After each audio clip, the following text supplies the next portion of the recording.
الحمدللہ رب العالمین والصلاة والسلام علی سید الانبیاء والمرسلین اما بعد فاعوذ باللہ من الشیطان الرجیم بسم اللہ الرحمن الرحیم۔ الحمدللہ حج کے احکام پر ہمارا بیان چل رہا تھا اور ہم نے آپ کی خدمت میں آیت کریمہ عرض کی تھی۔ ایک تو سورہ آل عمران میں کہ اللہ تعالیٰ نے ارشاد فرمایا کہ لوگوں پر اللہ تبارک و تعالیٰ کے لیے حج کرنا فرض ہے ان لوگوں پر جو زاد راہ کی استطاعت رکھتے ہوں، اور دوسری جو ہم نے آیت آپ کی خدمت میں سورہ بقرہ کی آیت نمبر 196 کا کچھ حصہ عرض کیا تھا کہ وَأَتِمُّ الْحَجَّ وَالْعُمْرَةَ لِلَّهِ، اللہ تعالیٰ نے ارشاد فرمایا کہ اللہ تعالیٰ کے لیے حج اور عمرے کو پورا کرو، اور مزید آیات عرض کی تھیں کہ حج کے کچھ معلومہ مہینے ہیں، یعنی انہی ایام میں مناسک حج ہو سکتے ہیں، اس کے علاوہ نہیں ہو سکتے۔ اور اس کے علاوہ اللہ تعالیٰ نے فرمایا کہ تم میں سے جس پر حج فرض ہو جائے تو پھر وہ یعنی جب حالت احرام میں آ جائے تو پھر اس کو یہ احتیاطیں کرنی ہوگی کہ عورتوں کی باتیں آپس میں نہ کریں اور نہ کوئی گالی گلوچ وغیرہ کریں، نازیبہ کلمات زبان سے نکالیں اور نہ آپس میں جھگڑا کریں۔ اور مزید ارشاد فرمایا کہ جو کچھ تم کرو گے یعنی کوئی بھی بہتری اللہ تعالیٰ اس کو جانتا ہے، اور زاد راہ اکٹھا کرو، بس بے شک زاد راہ میں سے سب سے بہترین تقوی ہے۔ یہ سب سے بہت پیاری بات ہے کہ ایک ظاہری زاد راہ ہوتا ہے اور ایک باطنی زاد راہ ہوتا ہے۔ ظاہری تو وہی کھانے پینے کا سامان، ٹکٹ ہے جی، اور دیگر امور ہیں کہ جن سے آپ ظاہری طور پہ سکون حاصل کرتے ہیں، سہولیات حاصل کرتے ہیں، اور ایک باطنی تیاری ہوتی ہے، باطنی زاد راہ ہوتا ہے، اور وہ یہی ہے کہ تقوی ہو، پرہیزگاری ہو، صبر ہو۔ کیونکہ انسان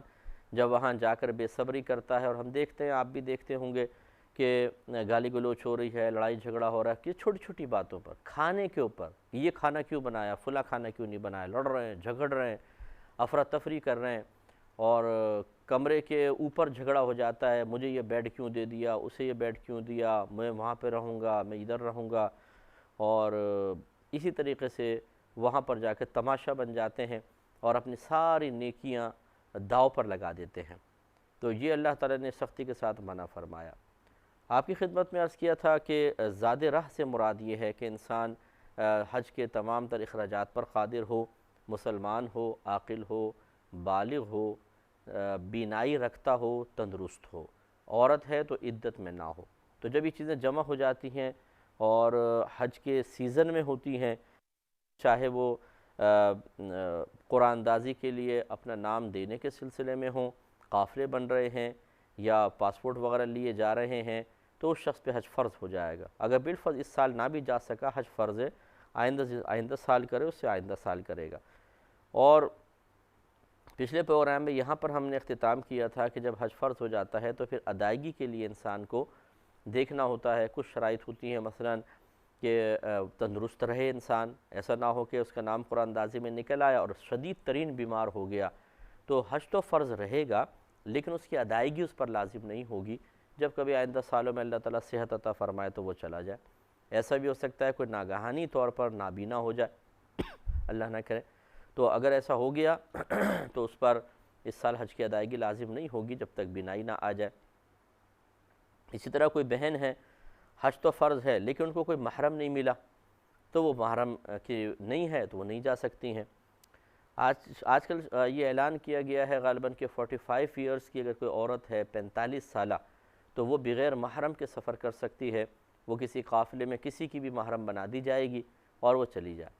دیکھیں اتنی کم عمر عورت 45 ایئرز کی، اور خصوصاً اگر کوئی خاتون اپنے آپ کو تھوڑا سا سیٹ کر کے رکھتی ہیں، مینٹین رکھتی ہیں، ایکسرسائز وغیرہ کرتی ہیں، تو اکثر ایسی خواتین 35 سال 36 سال کی لگتی ہیں، اور یہ بہت ہی ینگ ایج ہوتی ہے، یہ کوئی بڑھاپا نہیں ہے۔ اور نبی کریم صلی اللہ علیہ وسلم نے واضح طور پر ارشاد فرمایا کہ جو عورت اللہ تبارک و تعالی اور اخروی دن پر ایمان رکھتی ہے، اسے چاہیے کہ 3 دن سے زیادہ کی مسافت پر اگر جائے تو بغیر محرم کے نہ جائے۔ تو اس میں بڑی سختی و شدت ہے کہ اس کو ایمان کے ساتھ مشروط کیا کہ جس عورت کا آخرت پر ایمان ہے وہ کبھی نبی کریم صلی اللہ علیہ وسلم کی مخالفت کر کے اس طرح نامحرموں کے ساتھ نکل جائے، یہ نہیں ہو سکتا ہے۔ اس لیے اچھا طرح یاد رکھیں کہ بہت ہی بوڑھی عورت کہ جس میں جو عمر کے لحاظ سے بھی بہت زیادہ بوڑھی ہو چکی ہو اور اس میں بالکل کوئی اٹریکشن نہ ہو، اسے کوئی سنبھالنے والے بھی موجود ہوں، ان کے لیے استثناء نکل سکتا ہے کہ وہ جا سکتی ہیں۔ لیکن اتنی ینگ ایج کی عورتیں، یاد رکھیں کہ ساری ایسی بہنیں شدید گناہگار ہوں گی، اور یہ بڑی بھولے بھالے انداز سے فوراً یہ مطلب عذر بنا لیتے ہیں، جی ہم کیا کریں، اعلان ہو گیا تھا، ایسا ہو گیا تھا، فلاں ہو گیا تھا۔ تو یعنی اگر نبی کریم صلی اللہ علیہ وسلم کے احکام کے خلاف کوئی اعلان ہو جائے تو ہم نبی کی پرواہ نہیں کریں گے، حکم کو دیکھیں گے۔ اور یاد رکھیں کہ یہ لکھا ہے، نبی کریم صلی اللہ علیہ وسلم نے بھی ارشاد فرمایا کہ جو عورت بغیر محرم کے گھر سے قدم نکالے، ہر قدم پہ اس کے گناہ لکھا جاتا ہے۔ اب گھر سے چلے تھے حرمین کی طرف درجات کی بلندی کے لیے، نیکیاں حاصل کرنے کے لیے، گناہوں کے کفارے کے لیے، اور یہاں پتہ چل رہا ہے کہ گناہ پر گناہ، گناہ پہ گناہ، گناہ پہ گناہ ہو رہے ہیں، کیونکہ بعد اکابری نے لکھا ہے کہ مکۃ المکرمہ کی ایک نیکی 1,00,000 کے برابر، تو ایک گناہ بھی 1,00,000 کے برابر ہے۔ اور خود سوچیے جو اس طرح عورت گناہ گار ہو، وہ کس لیے جا رہی ہے؟ انجوائمنٹ کے لیے جا رہی ہے، خالی نظارے دیکھنے کے لیے جا رہی ہے، اپنے نفس کی خواہش کے لیے جا رہی ہے۔ اگر وہ کہتی ہے کہ نہیں میں اللہ کے لیے جا رہی ہوں، تو اللہ کے لیے تو پھر گناہ سے بچنا چاہیے انسان کو۔ تو ہم نے صحیح بات یہ ہے کہ ہم نے ہر چیز کو ایک رسم بنا لیا ہے، اس کی روح تک پہنچنے کے لیے ہم تیار نہیں ہیں۔ اس طرح یہ غلط حرکات ہیں، ایسا نہیں ہونا چاہیے۔ اگر کسی بہن کے دل میں ارمان مچل رہے ہیں حرمین طیبین کو دیکھنے کے لیے، تو جس رب کی رضا کی خاطر وہاں جانا چاہتی ہے، پہلے اس رب کو اہمیت تو دیں، اس کے حکم کو اہمیت دیں، اپنے آپ کو روک کے رکھیں۔ زندگی میں ہوگا تو جا کر دیکھیں، نہیں ہے تو کوئی بات نہیں، لاکھوں لوگ ایسے ہیں جو محروم رہیں گے، لیکن آپ جا کر گنہگار ہو کر واپس آئیں گے، ساری زندگی ضمیر کی ملامت سے نہیں بچ سکتی ہیں، اور پھر آپ کو پھر آ کے ہار بھی ڈلوائیں گلے کے اندر، حجن ہو گئی جی، حجن ہو گئی، خاک حجن ہو گئی، اتنے لاکھوں کروڑوں گناہ اپنے نام اعمال میں لکھوا کر اور پھر گلے میں ہار ڈلوانا، یہ کس قدر مطلب یہ کہ مزہ کا خیز چیز ہے۔ اللہ تعالیٰ سمجھ عطا فرمائے۔ لیکن ہمیں پتہ ہے کہ اس قسم کے بعض حضرات ایسے ہوتے ہیں، خواتین ایسی ہوتی ہیں، انہیں سمجھایا جائے تو وہ مطلب کچھ سمجھنے کے لیے تیار نہیں ہے، دین کی الف بے بھی نہیں سیکھی ہوتی، اور باتیں ایسی بڑی بڑی کریں گے کہ جیسے سارا دین سمٹ کے ان کے پاس آ گیا ہے، اور ہم جیسے لوگ جو عرصہ دراز سے فقہ کی خدمت کر رہے ہوں اور رات دن پڑھنا پڑھانا ہمارا کام ہو، ہم بے وقوف نظر آتے ہیں۔ تو چلے جی آپ کی مرضی، آپ کر لیں، کتنے عرصے زندہ رہیں گے؟ 10 سال، 20 سال، 30 سال، اس کے بعد پتہ چل جائے گا، دودھ کا دودھ، پانی کا پانی۔ یہ جو جس فیلڈ کا آدمی ہوتا ہے اس کی رائے معتبر ہوتی ہے۔ اگر ایک ملک کی سیاست پہ تبصرہ کرنا ہو تو عوام کا ایک تبصرہ اور ایک خواص کوئی سیاستدان کا تبصرہ، کس کو اہمیت دیں گے آپ؟ اگر ایک کوئی فزکس کا مسئلہ ہے، اس میں ایک عام طالب علم کو اپنے کمنٹس پاس کرے اور ایک پروفیسر صاحب کریں، کس کو اہمیت دیں گے آپ؟ اگر کوئی علاج معالجے کی بات آئے، ایک عام ایسا پیشنٹ کو کلام کر لے اور ایک باقاعدہ ڈاکٹر جو باہر کی ڈگریز کا حامل ہو وہ کوئی جملہ بولے گا، کس کو اہمیت دیں گے؟ لیکن یہاں صورتحال یہ ہے کہ جب دیندار جو اپنے دین کے اس معاملات میں مہارت رکھتا ہو وہ کوئی رائے دے رہا ہو، تو ہم اس کے جواب میں اپنے ناقص ترین اور غلط اور جہالت سے بھرپور رائے پیش کرنے کے باوجود بھی اپنے آپ کو صحیح سمجھتے ہیں، اس وجہ سے کہ ہماری خواہش پوری ہو رہی ہوتی ہے، ہمیں اس میں کچھ فائدے نظر آ رہے ہوتے ہیں۔ بس اللہ تعالیٰ رسول کی کون پرواہ کرے، نفس راضی ہو جانا چاہیے، نفس خوش ہو، بس کافی ہے، ٹھیک ہے تو ٹھیک ہے۔ پھر جب جو نفس کی کوئی اتنی اطاعت کر رہا ہو، نہ اس کو اللہ کی پرواہ ہو، نہ رسول کے احکام کی پرواہ ہو، تو پھر کیا کر سکتے ہیں؟ پھر ہمیں ان کی پرواہ کرنے کی کیا حاجت ہے؟ ٹھیک ہے، پھر میدان معاشر میں خود بھگتیں گے۔ تو خلاصہ کلام یہ ہے کہ عورت کے لیے محرم ضروری ہے، اور محرم کے پاس اگر زاد راہ نہ ہو تو عورت اس کو زاد راہ دے گی۔ اگر عورت کے پاس اتنا نہیں کہ محرم کو دے تو عورت پر ادائیگی واجب نہیں ہے، یعنی اب اگر یہ اس عذر کی بنا پر رکتی ہے تو گناہگار نہیں ہوگی۔ اسی طرح راستہ پرامن ہونا چاہیے، اگر لڑائی جھگڑے فتنہ فساد ہو رہے ہیں تو پھر حج فرض نہیں ہوگا۔ اسی طریقے سے کوئی کسی بہن نے پہ حج فرض ہو گیا، روانگی میں تھوڑے دن رہ گئے، شوہر فوت ہو گئے، وہ عدت میں آ گئی، تو ان کو حکم یہ ہوگا کہ وہ حج نہ کریں، عدت پوری کر لیں، اگلے سال نیکسٹ ایئر چلی جائیں، اس سے اگلے سال کوئی محرم مل جائے تو ان کے ساتھ پھر وہ حج کریں گے۔ جب انسان حج کے لیے روانہ ہونے لگتا ہے تو پہلے اپنے اطراف میں جتنے آپ کے وہ رشتہ دار، دوست، احباب کہ جن کے بارے میں آپ کو گمان ہو کہ آپ کو آپ کی زبان سے، آپ کے کردار سے، آپ کے کسی بھی عمل سے ان کو قلبی تکلیف ہوئی ہو، پریشانی ہوئی ہو، اذیت ہوئی ہو، تو ان سے ہمیں معافی طلب کرنی چاہیے، افضل ہے۔ اب اگر وہ معاف کر دیں تو بہت اچھی بات ہے، نہیں کریں تو بہرحال اس سے آپ کے کوئی حج پہ فرق نہیں پڑے گا کہ بعض لوگ ایسے وقت میں اکڑ کے بیٹھ جاتے ہیں، وہ ایک شادی بیاہ کے موقع پر کہ جب انہیں دعوت نامہ دیں تو یہ رشتہ دار اکڑ کے بیٹھے، ہم تو نہیں شرکت کرتے بھائی۔ اب کیوں نہیں کر رہے؟ پہلے پورا پیچھے کا لے کر آؤ، اپنے دل کی بھڑاس نکالنے کا موقع دو، اس کے بعد آئیں گے شادی میں۔ خصوصاً یہ عورتوں کی عادت یہی ہوتی ہے۔ اور یا پھر اس قسم کے موقع پر کہ جب سامنے والے کو جھکتا دیکھتے ہیں تو پھر تکبر بڑھتا ہے، اور پھر نہیں ہم تو نہیں معاف کر رہے، جاؤ کس طرح تمہارا حج مقبول ہوگا ہم بھی دیکھیں گے۔ ارے بھائی کوئی آپ نے ٹھیکہ لیا ہوا ہے کہ معاذ اللہ ثم معاذ اللہ، اللہ تبارک و تعالیٰ آپ کی مرضی کے تابع ہو گیا ہے کہ آپ معاف نہ کریں تو اللہ حج قبول نہیں کرے گا؟ اس طرح کے متکبرانہ باتیں بھی نہیں ہونی چاہیے۔ تو اگر کوئی اس طرح حج آپ معافی مانگ رہے ہیں، سامنے والا معاف کر دے، بہت اچھی بات ہے۔ نہیں معاف کر رہا تو آپ اسے پھر جھگڑا وغیرہ نہ کریں، ناراض نہ ہو، چلے جائیں حج پر، اس کے لیے دعائیں کریں، دعائے بخشش و مغفرت کریں، ہر متبرک مقام پہ اس کے لیے دعا کریں، جو آپ نے نیکیاں کی اس کو ایصال ثواب کریں تو اللہ تعالیٰ اس کو بروز قیامت آپ سے راضی فرما دے گا۔ جیسے نبی کریم صلی اللہ علیہ وسلم نے ارشاد فرمایا کہ بروز قیامت ایک ظالم اور مظلوم کو کھڑا کیا جائے گا تو اللہ تبارک و تعالیٰ ظالم کے ظلم کے حساب سے اس کی نیکیاں نکال کر اس شخص کے نام اعمال میں ڈال دے گا، لیکن پھر بھی حساب کتاب پورا نہیں ہوگا تو پھر اللہ تعالیٰ اس مظلوم کے گناہ نکال کر اس کے نام اعمال میں ڈال دے گا، لیکن ظلم اتنے شدید ہوں گے کہ اس کے باوجود وہ حساب کتاب پورا نہیں ہوگا تو اللہ تبارک و تعالیٰ اس مظلوم سے فرمائے گا کہ اب مظلوم بلکہ پہلے کہے گا کہ اللہ تعالیٰ میرا حساب تو بھی پورا نہیں ہوا، مجھے حساب دلوا،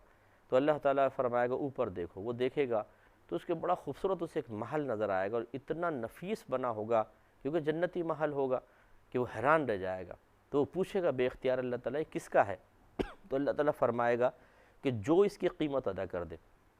تو وہ شخص کہے گا یا رب کریم اس کی قیمت کون دے سکتا ہے؟ تو اللہ تعالیٰ فرمائے گا کہ تو دے سکتا ہے، وہ عرض کرے گا میں کیسے دے سکتا ہوں؟ تو اللہ تعالیٰ فرمائے گا کہ اپنے اس مسلمان بھائی کو معاف کر دے، یہی اس کی قیمت ہے۔ تو وہ فوراً کہے گا اللہ تعالیٰ گواہ ہو جائے میں نے اپنے مسلمان بھائی کو معاف کیا، تو اللہ تعالیٰ فرمائے گا کہ اس کا ہاتھ پکڑ اور دونوں بھائی جنت میں چلے جاؤ۔ اب آپ اندازہ کریں اس کی بھی سارے گناہ بخش دے گا اللہ تعالیٰ۔ تو یہ وہی ایسے ہی ہوں گے لوگ کہ مظلوم جو ہے اللہ تعالیٰ ظالم سے راضی کر دے گا۔ اب یہ ہو سکتا ہے کہ جو یہ ظالم کھڑا ہوا ہے جس نے ظلم تو کیے تھے لیکن یہ چلا گیا، حج کیا اور اس نے اچھی طریقے سے توبہ کی تو اللہ تعالیٰ نے اس کو بخش دیا، لیکن بہرحال یہ اللہ کا قاعدہ قانون ہے کہ مظلوم کو اس کا حق ضرور دلوائے گا، آمنے سامنے کھڑا کر دیا۔ اب یہ تو حج وغیرہ کر کے یا توبہ کر کے اپنے گناہوں کا کفارہ کر چکا ہے، لیکن اس کا حساب کتاب باقی ہے، تو پھر یوں اللہ تعالیٰ راضی فرما دے گا۔ تو اس لیے کوئی ٹینشن کی حاجت نہیں ہوتی ہے۔ ہاں آپ اس لحاظ سے ٹینشن ضرور لیں، میں یہ نہیں کہہ رہا ہوں کہ آپ نے کسی پہ ظلم کیا ہو، کسی کے ساتھ ناانصافیاں کی ہوں اور جا کے رسمی طور پہ معافی مانگی اور وہ معاف نہ کرے کہ اس کا دل بہت ٹوٹا ہوا ہے، خصوصاً جیسے ماں ہوتی ہے، بیوی کے مقابلے میں ماں سے بدتمیزیاں کرتے رہے، اس کو اس کی کم مائیگی کا، کمزوری کا، ضعیف ہونے کا، تنہا ہونے کا احساس دلاتے رہے، اور اب وہ جب حج پہ جا رہے ہیں تو آ کے امی معاف کر دیں بس مجھے، اور ماں نے کہہ دیا کہ جا میں نہیں معاف کرتی ہوں، تو نے میرا بڑا دل دکھایا، اچھا آپ کی مرضی ہے، تو چلے گئے اور دل آزاری کر کے چلے گئے۔ تو یہ بھی میں آپ کو نہیں کہہ رہا ہوں کہ آپ بالکل بے پرواہ ہو جائیں، آپ حتی الامکان کوشش کریں، دیانت دارانہ کوشش کریں۔ اب اگر واقعی آپ ظالم ہیں اور دوسرا نہیں مان رہا تو پھر آپ دل میں ندامت محسوس کرتے ہوئے، شرمندگی محسوس کرتے ہوئے اللہ کی بارگاہ میں حاضر ہوں اور بڑے اخلاص سے ان کے لیے دعائیں وغیرہ کریں، تو اللہ کی رحمت سے مجھے امید ہے کہ اللہ تعالیٰ ان کو آپ سے راضی کر دے گا۔ باقی ساز و سامان کے بارے میں تو آپ کوئی بھی حج کی کتاب لے لیں، اس میں پوری فہرست بنی ہوتی ہے کہ ایک حاجی کے لیے کیا کیا چیزیں ضروری ہیں، وہ آپ تمام چیزیں حتی الامکان اپنے پاس جمع کریں۔ پھر اگر آپ اور کوئی پرانے حاجی ہوں ان سے مشورہ کر لیں تو ان سے بھی آپ تمام چیزیں سیکھ لیں۔ جیسے مثال کے طور پہ ہم یہ مشورہ دیتے ہیں کہ مرد حضرات جو ہیں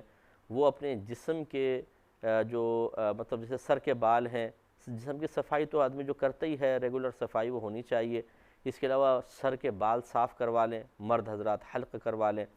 کہ وضو میں مسح کرتے ہوئے بعض اوقات بال ٹوٹ جایا کرتے ہیں، سوتے میں توجہ نہیں ہوتی، سر اس طرح رگڑ کھاتا ہے تو تکیے سے بال ٹوٹ جاتے ہیں، تو اس پہ صدقہ وغیرہ لازم ہو سکتا ہے۔ ایسی بعض لوگوں کے جسم پہ بہت زیادہ بال ہوتے ہیں، چیسٹ پہ بال ہوتے ہیں مردوں کے، کمر پہ زیادہ بال ہوتے ہیں، تو پھر وہ احرام کی چادر جب آدمی پہنتا ہے وہ بار بار رگڑ کھاتی ہے تو اس سے بال اکھڑ جاتے ہیں، اس پر بھی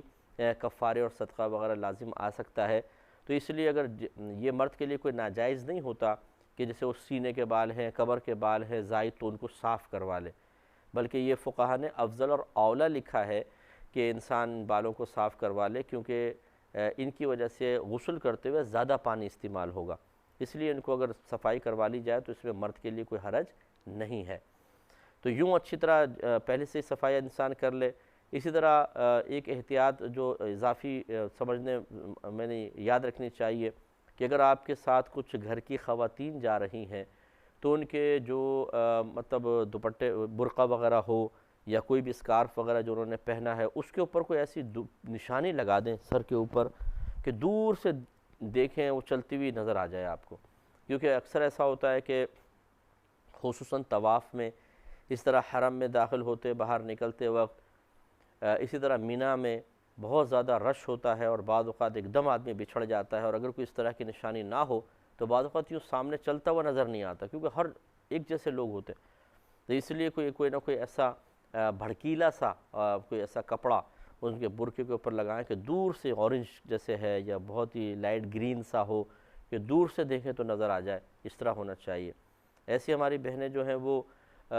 چوڑیاں، کانچ والی چوڑیاں نہ پہن کر جائیں، کیونکہ جب طواف کرتے ہیں تو بہت ہی زیادہ رش ہوتا ہے اور بعض اوقات یوں دب جاتا ہے انسان۔ اب جیسے بہن نے یوں چوڑیاں پہنی ہوئی ہیں، دبیں، چوڑیاں ٹوٹ گئیں اور ٹوٹ کے ایک دم وہ نیچے گر گئیں۔ اب اتنا رش ہوتا ہے کہ انسان جھک کے اٹھا نہیں سکتا،